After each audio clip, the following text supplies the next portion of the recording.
Tiga pelaku pencurian disertai pemerkosaan anak di bawah umur jalani sidang perdananya.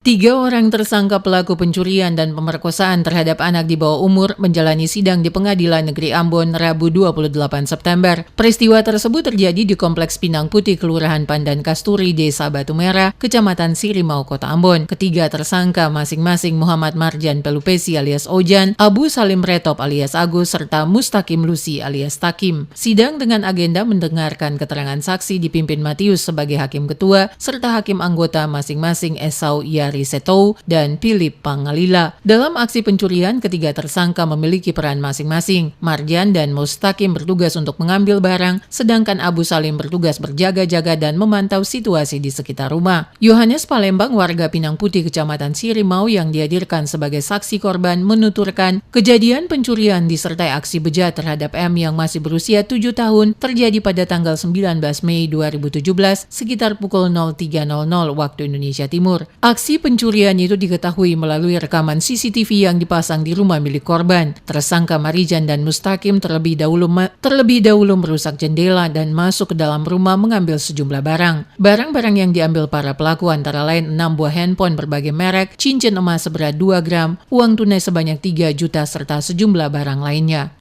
Korban menceritakan dari rekaman CCTV terlihat selain tersangka Marjan melakukan pencurian, ia juga melakukan pemerkosaan terhadap korban M yang saat itu sedang tertidur di salah satu ruangan. Perbuatan bejat itu dilakukan oleh Marjan selama 2 kali kepada korban. Ketiga pelaku ini disangkakan melanggar pasal 363 ayat 2 KUH Pidana dan pasal 363 ayat 1 ketiga, keempat, dan kelima KUH Pidana dan atau pasal 362 Yungto pasal 55 KUH Pidana. Diana Manuhutu untuk Carang 8.